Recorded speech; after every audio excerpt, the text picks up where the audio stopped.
창세기 5장 21절부터 29절 찾으셨으면 우리 같이 한 목소리로 봉독하도록 하겠습니다. 같이 시작.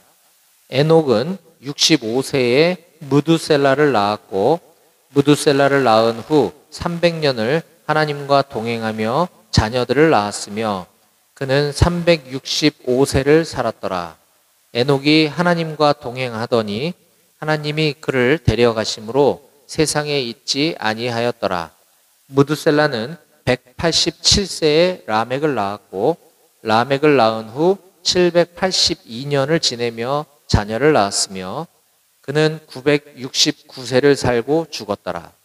라멕은 182세에 아들을 낳고 이름을 노아라 하여 이르되 여호와께서 땅을 저주하심으로 수고롭게 일하는 우리를 이 아들이 안위하리라 하였더라. 아멘. 네. 여러분, 세계에서 제일 오래된 나무가 혹시 무슨 나무인지 들어보셨나요? 네. 세계에서 제일 오래된 나무가 있겠죠? 어딘가에는? 그렇죠? 네. 이것은 나무뿐만 아니라 동물, 식물, 동식물을 통틀어서 지구상에 있는 생명체 중에 가장 오래된 것이 바로 이 나무입니다. 네. 이것은 미국 캘리포니아주에 있는 화이트 마운틴이라고 하는 곳에 있는 해발 9,500피트, 미터로 환산하면 2,850미터, 우리 한라산이 1,950미터고 백두산이 2744, 그렇죠? 백두산보다 조금 더 높은 곳에 위치한 약 2,850고지에 있는 이 나무인데 이게 이름하여 무두셀라라고 이름 붙인 나무입니다. 세상에서 가장 오래 현재 살고 있는 나무뿐만 아니라 동물, 식물을 통틀어서 살아있는 생명체 중에 가장 오래 살고 있는 이 나무의 키는 보시다시피 그렇게 커 보이지는 않아요. 약 60피트 정도 된다 그래요. 18m죠. 18m면 뭐 크다면 클 수도 있는데 이 나무가 살아왔던 세월에 비하면 그렇게 크지는 않은 것 같아요. 그러면 이 나무의 나이는 과연 몇 살일까? 나무의 나이는 우리가 정확하게 계산이 가능하죠. 나이를 말해주잖아요. 이 나무의 나이는 무려 4,854세라고 합니다. 4,854세. 네. 이 4,854세가 도대체 언제냐? 우리가 예수님이 이 땅에 오신 날부터 우리가 기원 후 AD라고 하잖아요. 우리가 지금 서기 2023년을 살아가고 있어요. 그렇죠? 그러면 예수님이 태어나시기보다도 그 훨씬 이전, 예수님 탄생으로부터 2830여 년 전에 나온 나무라는 거예요. 어마어마하죠? 4,854년 된 나무입니다. 이 나무의 이름을 무두셀라라고 했는데 왜 이 나무의 이름을 사람들은 무두셀라라고 붙였을까요? 우리가 아까 읽었던 성경 오늘 본문에 인류 역사상 가장 오래 장수한 사람의 이름이 기록되어 있습니다. 그가 누구냐? 바로 25절에 무두셀라라고 하는 사람이죠. 무두셀라는 187세에 라멕을 낳고 아들을 187세에 낳고 라멕을 낳은 후 782년을 더 살았대요. 그러면서 자녀를 낳고 그는 969세를 살고 죽었더라. 네. 무두셀라가 몇 살까지 살았다고요?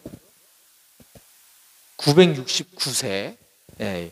요거는 좀 기억할 필요가 있습니다. 좀 이따가 이게 중요한 숫자로 아마 등장하게 될 겁니다. 자, 그래서 사람 중에서는 무두셀라보다 더 오래 산 사람이 없다. 그래서 그 오래 산 사람이 무두셀라였던 것처럼 이 나무도 무두셀라라고 하자. 이렇게 이름 붙였다는 것이죠. 자, 오늘은 창세기 5장을 함께 나누게 될 텐데 이 창세기 5장은 사람들의 이름만 잔뜩 나열되어 있는 장입니다. 우리가 잘 알지도 못하고 처음 들어보는 사람들의 이름이 수두룩하게 기록되어 있는데 그래서 성경을 읽다 보면 이러한 장면이 나오면 그냥 지루하기도 하고 뭐 재미도 없고 그래서 그냥 대충 훑고 지나가는 경우가 많아요. 이런 곳을 이제 소위 족보가 기록된 곳이라고 이야기합니다. 그런데 우리의 이러한 생각이나 느낌과는 달리 성경은 족보의 나열을 매우 중요하게 이야기하고 있습니다. 그래서 성경 곳곳에는 족보에 관한 이야기가 많이 등장하는데요. 대표적으로 마태복음 1장 1절을 한번 보겠습니다. 마태복음 1장 1절. 신약 성경 제일 처음 책이죠. 아브라함과 다윗의 자손 예수 그리스도의 계보라. 계보라는 말이 바로 족보, 계보 같은 말입니다. 아브라함이 이삭을 낳고 이삭은 야곱을 낳고 야곱은 유다와 그의 형제들을 낳고 6절. 이새는 다윗 왕을 낳으니라. 다윗은 우리아의 아내에게서 솔로몬을 낳고 또 낳고 16절. 야곱은 마리아의 남편 요셉을 낳았으니 마리아에게서 그리스도라 칭하는 예수가 나시니라. 네. 마태복음 1장도 쭉 낳고에 대한 족보의 기록인데 결국 왜 이렇게 족보를 나열했는가를 알 수 있는 힌트가 바로 16절이죠. 야곱은 마리아의 남편 요셉을 낳았으니 마리아에게서 그리스도라 칭하는 예수가 나시니라. 예수님의 탄생을 이야기하기 위해서, 예수님의 탄생이 역사적 사실임을 증명해 주기 위해서 쭉 거슬러 올라가서 아브라함부터 적었구나 라는 걸 우리가 알 수 있는 거예요. 유대인들은 아브라함을 믿음의 조상으로 굉장히 존경하고 추앙하죠. 그 아브라함으로부터 시작해서 낳고 내려오다가 6절에 또 유대인들이 존경하는 다윗 왕을 통과해서 낳고 해서 예수 그리스도가 그 계보, 그 족보를 따라 오셨구나 라고 하는 것을 가르쳐 주기 위해서 이렇게 기록하고 있는 겁니다. 이처럼 족보의 이야기는 무언가를 전달하기 위한 매우 중요한 것인데 그 성경 여러 곳에 이 족보 이야기가 많이 나와요. 그 중에서도 우리가 지금 살펴보고 있는 이 창세기는 특히 더 이런 족보를 매우 중요하게 여깁니다. 그래서 제가 몇 곳만 소개하면 오늘 우리가 보고 있는 창세기 5장 1절에 보면 이것은 아담의 계보를 적은 책이니라. 계보, 족보 같은 말이라고 그랬어요. 그리고 6장 9절 이것은 노아의 족보니라 하면서 쭉 나가오고요. 11장 10절 셈의 족보는 이러하니라 라고 하면서 쭉 셈의 족보가 나오고 있고요. 또 25장 19절 아브라함의 아들 이삭의 족보는 이러하니라 등등등 이와 같이 족보, 계보 또 옛날 성경에는 내력 이것은 아담의 내력을 적은 책이니라 이렇게 계보, 족보, 내력 이게 다 같은 말인데 히브리어는 이걸 톨레도트라고 합니다. 톨레도트. 이게 무려 11번이나 등장해요. 창세기에만. 이처럼 매우 중요한 족보에 관한 이야기 중에서 처음 등장하는 오늘 창세기 5장의 족보는 5장 1절부터 마지막 절인 32절까지 온통 다 족보 이야기로 꽉 차 있습니다.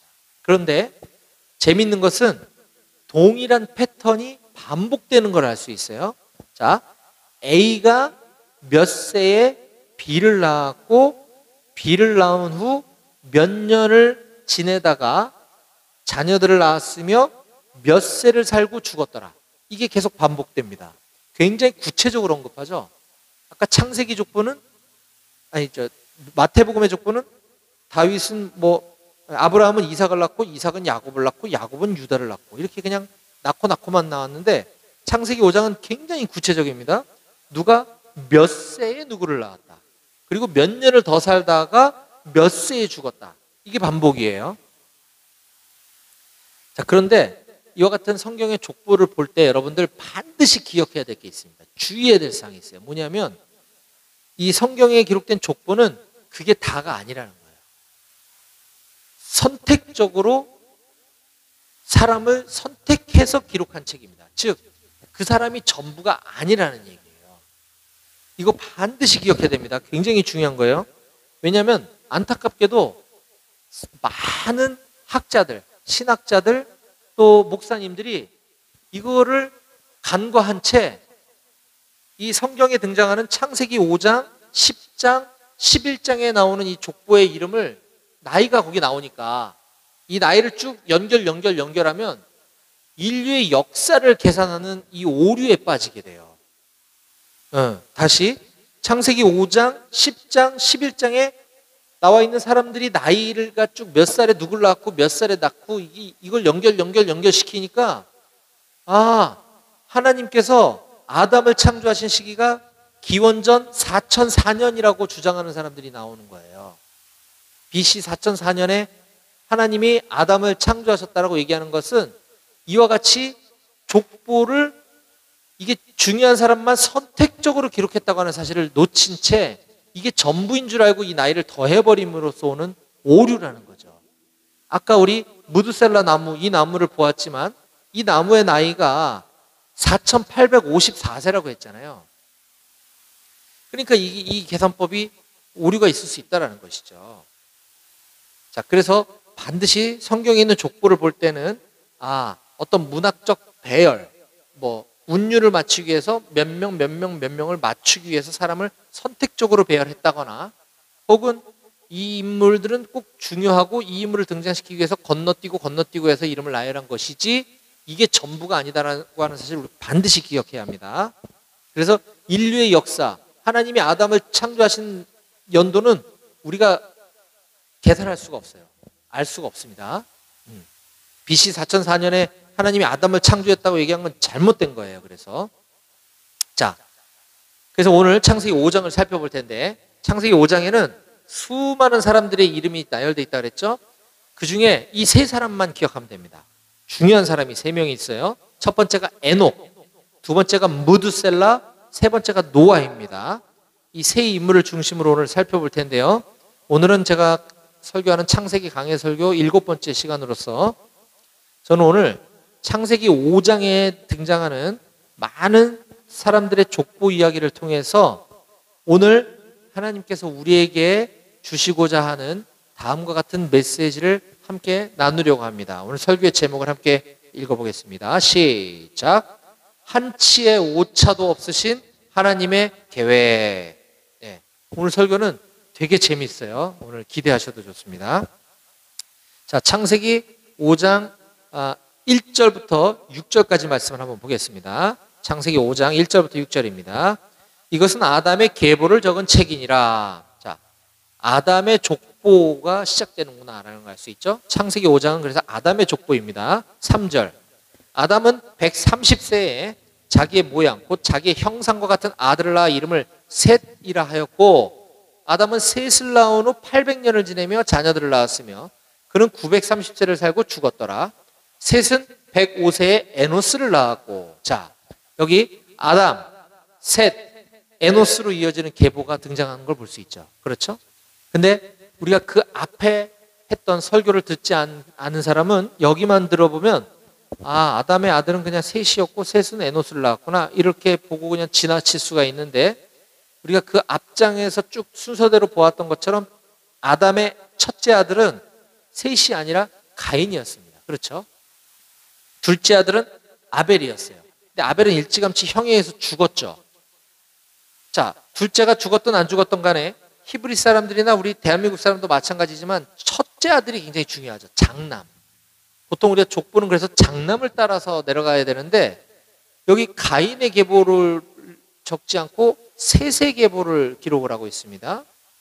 자, 지금 가인이 시퍼렇게 살아있음에도 불구하고 성경은 이 타락한 죄인인 가인의 계보를 중요하게 여기지 않고 하나님께서 예비시켜 주신 저 뒤에 메시아 예수 그리스도를 이 땅에 보내시기 위해서 가인의 계보가 아닌 셋의 계보를 선택해서 예수 그리스도를 보내셨다라고 하는 것을 우리들에게 보여주기 위한 것입니다. 자, 그 다음에 창세기 5장은 앞에서 제가 한번 설명한 것처럼 누가 몇 세에 누구를 낳고 누구를 낳은 후 몇 년을 지내며 자녀들을 낳았고 몇 세를 살고 죽었다. 이런 패턴이 반복된다 그랬죠. 그런데 여기 딱 한 사람만 이 예외로 기록한 사람이 있습니다. 그게 누구냐면 아까 제가 중요하다고 얘기했던 첫 번째 인물인 에녹입니다. 에녹. 자, 21절부터 한번 보겠습니다. 21절부터 24절입니다. 자, 21절부터 24절. 에녹은 65세에 무드셀라를 낳았고 무두셀라를 낳은 후 300년을 하나님과 동행하며 자녀들을 낳았으며 그는 365세를 살았더라. 이거 비슷한 것 같은데요. 자, 근데 24절 같이 함께 읽어보겠습니다. 시작. 에녹이 하나님과 동행하더니 하나님이 그를 데려가심으로 세상에 있지 아니하였더라. 자, 이것은 앞에 나온 패턴과 유사하지만 다릅니다. 에녹이 하나님과 동행하더니 하나님이 그를 데려가셨다는 게 죽었다는 뜻이 아니라 에녹은 죽지 않고 하나님이 데려가셨다는 거예요. 그래서 앞에 패턴과 같이 몇 세를 살고 죽었더라라는 말을 쓰지 않고 하나님이 그를 데려가심으로 세상에 있지 아니하였다라고 표현하고 있습니다. 에녹은 실제로 죽음을 보지 않고 산채로 하나님이 데려가신 사람인 거예요. 자, 에녹은 또 우리가 눈여겨봐야 될 대목이 창세기 5장에 등장하는 사람들은 홍수 사건, 심판 사건이 있기 이전에는 사람의 평균 수명이 굉장히 높았습니다. 그래서 제일 적었던 사람이 31절에 라멕. 라멕은 몇 세를 살았다고 기록되어 있나요? 777세. 이게 제일 짧게 산 거예요. 그리고 아까 제가 얘기했던 무두셀라 27절에 무두셀라는 969세를 살았다 그랬죠. 자, 700여 년부터 900 몇 년까지 이게 인간의 평균 수명이었는데 반해서 지금 보고 있는 우리가 에녹은 23절에 그는 365세를 살았더라라고 하면서 다른 인물들에 비해서 한 절반 혹은 3분의 1밖에 안 살고 하나님이 데려가신 것을 볼 수가 있습니다. 자, 여기서 오늘 우리는 하나님이 우리에게 주시는 첫 번째 교훈을 기억해야 합니다. 같이 따라해 보겠습니다. 이 땅에 오래 사는 것보다 같이 함께 따라합니다. 시작. 이 땅에 오래 사는 것보다 하나님과 동행하는 삶을 사는 것이 중요합니다. 그렇습니다. 세상 사람들은 어떻게 하면 이 세상에서 장수할까? 안 아프고 건강하게 오래 살까를 고민합니다. 소위 인생의 모든 희로애락은 그게 전부인 것 같아요. 오랫동안 잘 먹고 잘 살다가 아프지 않고 잘 죽는 거. 그런데 성경은 우리들에게 분명히 이렇게 말씀해주고 있습니다. 오래 사는 게 중요한 게 아니라 오래 사는 것보다 더 중요한 건 하나님과 동행하는 삶을 사는 것이 중요하다는 것이죠.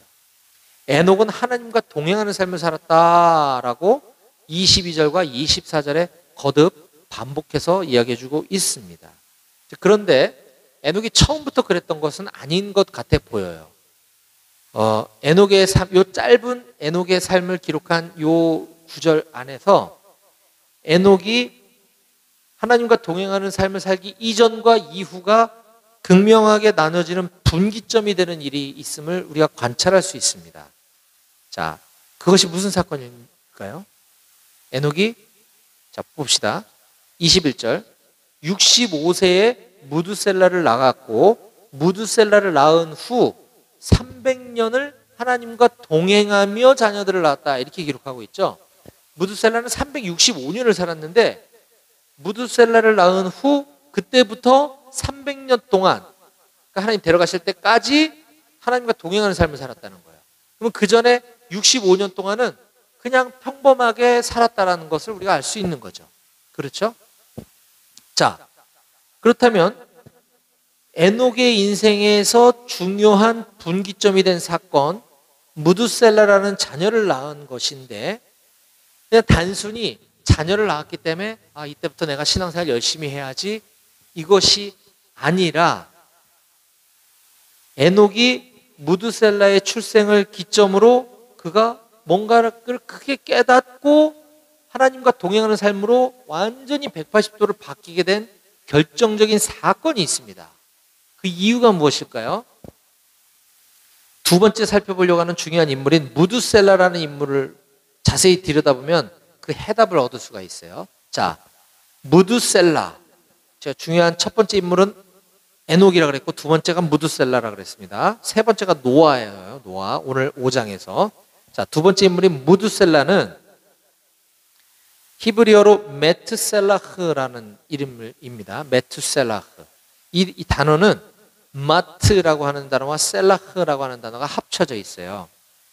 자, 그런데 히브리 사람들의 이름에 중요한 의미가 있다 그랬죠? 우리 한국 사람도 자녀를 낳을 때 이름을 잘 짓죠. 이름에 의미를 담아서. 그런데 그거는 그냥 부모의 바램입니다. 단순히.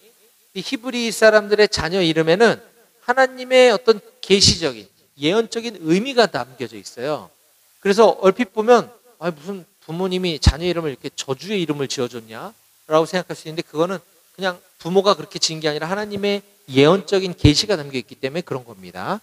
자, 에녹이 무드셀라 아들을 낳았을 때 하나님이 무드셀라라는 이름을 주신 거예요. 그 뜻이 마트 셀라흐, 이 단어가 합성어라 그랬죠. 마트가 뭐냐면 사람입니다. 사람. 셀라흐, 투창, 칼, 무기라는 뜻이에요. 즉 메투셀라흐, 이 무드셀라는 무기를 든 사람, 창을 든 사람이라는 뜻을 갖고 있습니다.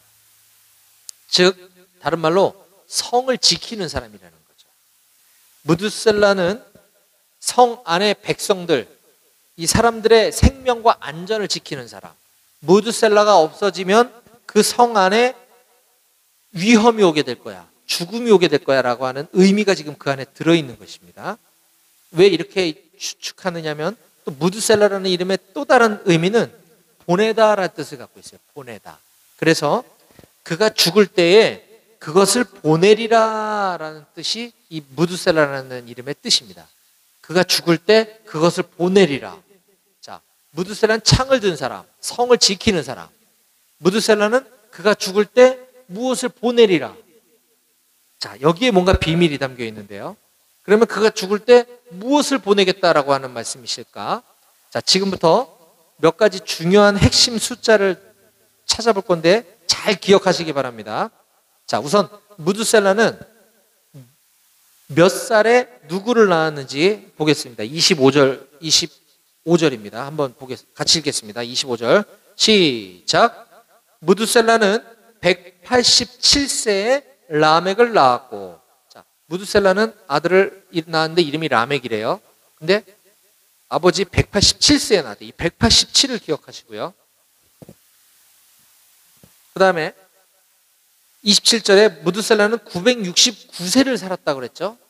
그렇죠? 그 나이도 꼭 기억하세요. 969세. 자, 다시 무드셀라는 라멕을 187세에 낳았고, 그 다음에 라멕은 몇 세에 누구를 낳았는지 28절을 보겠습니다. 같이 시작. 라멕은 182세에 아들을 낳고 이름을 노아라 하여. 자, 라멕은 아들 노아를 낳았고 그때 나이가 182세였구나. 그러니까 무드셀라, 라멕, 노아 연결됐죠. 무드셀라, 라멕, 노아. 이게 할아버지 아버지 관계인데 지금 숫자가 몇 가지 나왔습니다. 자, 드디어 우리가 세 번째로 중요하다고 강조했던 노아가 등장을 했는데요. 29절에 보면 여기에 이러한 표현이 등장합니다. 여호와께서 땅을 저주하심으로 수고롭게 일하는 우리를 이 아들이 안위하리라 하였더라. 이것이 홍수 사건을 의미하는 것임을 우리는 알지만 이때는 몰랐겠죠, 당연히. 그렇죠? 라멕을 통해서 아들의 이름을 노아라고 하면서 이름을 안위, 노아의 뜻은 안위입니다. 안위라는 뜻의 이름으로 한 노아를 지어줬는데 그 의미가 여호와께서 땅을 저주하심으로 수고롭게 일하는 우리를 이 아들, 이 노아가 안위하리라라는 뜻으로 이렇게 지어줬다는 거예요. 참 이때 당시 사람들은 잘 몰랐을 것 같아요. 무슨 뜻인지. 근데 우리는 이것이 노아의 시대에 이 세상에 죄가 가득해서 하나님은 더 이상 이걸 놔둘 수가 없어서 이 죄의 문제를 해결해야 되기 때문에 홍수로 싹 쓸고 노아와 그의 가족을 남겨두셔서 다시 하나님의 인류 구속의 역사를 이어가시기로 작정을 하십니다. 그래서 이 노아가 이 홍수 심판 가운데서 우리에게 희망이 되고 우리를 안위해주는 사람으로 등장하게 될 거라는 것이죠. 즉 노아의 홍수 심판 사건이 있을 것이야. 라멕에게 네 아들 때에 이런 심판, 홍수로 심판한 일이 있을 거다라고 하는 뜻의 이름으로 노아라는 이름을 지어줬다라는 것이죠. 자, 그렇다고 한다면 노아 시대 때 일어났던 이 홍수는 도대체 언제 일어났는가? 성경은 그것도 우리들에게 알려주고 있습니다. 7장 6절을 한번 보겠습니다. 7장 6절 같이 읽어볼까요? 시작. 홍수가 땅에 있을 때에 노아가 600세라. 예, 홍수 심판 사건은 노아 나이 600세라고 성경이 알려주고 있습니다. 자, 이제 다 나왔어요. 중요한 단어. 자, 여러분들 계산기를 한번 꺼내보세요. 계산기. 핸드폰으로 계산하셔도 됩니다. 자, 홍수가 일어난 사건. 이게 BC 몇 년인지는 몰라요. 그럼 몰라도 돼. 중요하지도 않아요. 중요한 건 노아 나이 600세에 홍수 심판이 있었다고 성경이 기록하고 있죠. 자, 600을 일단 계산기에 입력해 보세요. 600. 자, 그런데 노아의 아버지가 아까 라멕이라 그랬죠. 라멕이 몇 살에 노아를 낳았다 그랬습니까? 28절에 182세. 자, 일단 182를 더해 보세요. 노아 나이 600세에 홍수가 났고, 자, 노아는 아버지 라멕이 182세에 나왔습니다. 자, 그러면 그 라멕은 또 그 아버지가 무드셀라죠. 무드셀라가 라멕을 몇 살에 낳았다 그랬습니까? 25절에 187세. 또 187세를 더해 보는 거예요. 자, 얼마 나왔습니까? 969세. 969년이 걸린 거죠. 뭐로부터 뭐까지? 무드셀라가 태어날 때로부터 홍수 심판이 있기까지 969년이 걸렸다는 걸 알 수 있죠. 근데 무드셀라가 바로 969년을 살다가 죽었다라 그랬죠. 아까 무드셀라의 이름의 뜻이 뭐라 그랬습니까? 창을 든 사람, 성을 지키는 사람. 그가 죽을 때에 내가 그것을 보내리라. 그럼 그것이 뭔지를 우리가 알 수 있죠. 바로 홍수 심판. 예. 이와 같이 계시적인 예언적인 이름의 무드셀라를 낳을 때 지어주게 한 사람, 지은 아버지가 바로 에녹이었던 거죠. 에녹. 따라서 에녹이 65년간은 그냥 평범하게 살다가 아들을 낳았는데 하나님이 그 아들의 이름을 무드셀라라고 해라. 무드셀라의 뜻은 이런 거야.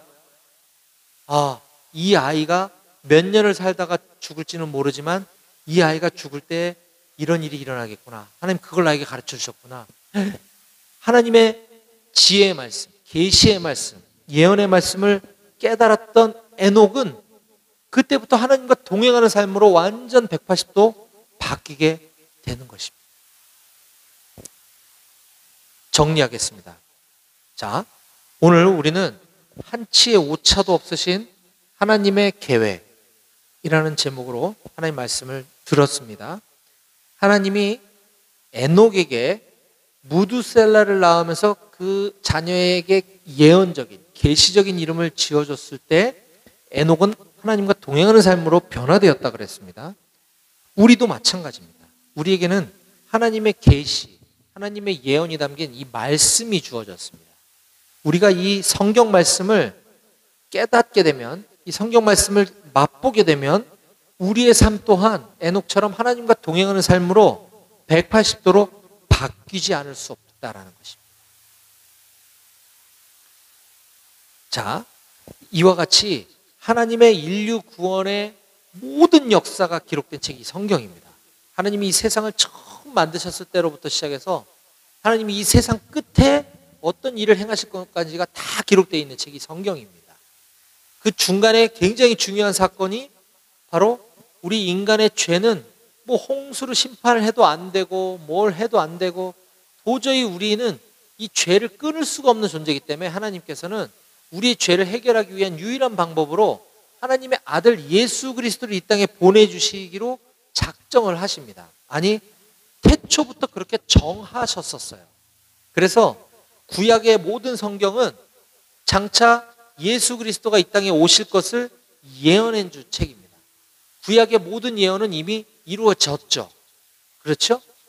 신약 성경에서 그 예수 그리스도가 이 땅에 오셔서 사시는 날 동안 무슨 일을 행하셨고 어떤 고난을 당하셨고 어떻게 죽으셨고 왜 죽으셨고 그리고 다시 살아나실 것이고 또 하늘로 승천하실 것을 기록한 것이 이미 이루어졌습니다. 맞죠? 네. 그렇다고 한다면 성경에 아직 실제적으로 일어나지 않은 사건은 이제 딱 하나밖에 없는 거죠. 바로 우리 예수님께서 다시 오실 거라고 예언해 놓은 것만이 이제 남은 것입니다. 예수님 다시 오셔서 이 세상을 구원과 심판하실 것입니다. 그 사건 또한 반드시 이루어질 것을 믿으시기 바랍니다. 아멘. 네. 예수님께서 언젠가 다시 오시는 그날 예수님만이 유일한 구원자라는 사실을 믿고 하나님의 말씀에 순종하여 에녹처럼 하나님과 동행하는 삶을 산 사람은 영원한 구원을 받을 것이요 예수 그리스도가 유일한 구원자라고 믿지 않거나 또는 여러 가지들 중에 하나로 그냥 쉽게 생각하거나 하나님의 예언의 말씀을 그냥 건성으로 흘려듣고 관심을 기울이지 않는 사람에게는 하나님의 심판을 면하지 못하게 될 것입니다. 저는 오늘 우리가 창세기 5장의 족보를 통해서 깨달은 것처럼 하나님의 말씀을 제대로 깨닫고 에녹처럼 하나님과 동행하는 삶을 다 사는 저와 여러분들이 되실 수 있기를 주님의 이름으로 간절히 축원드립니다. 아멘. 기도하시겠습니다.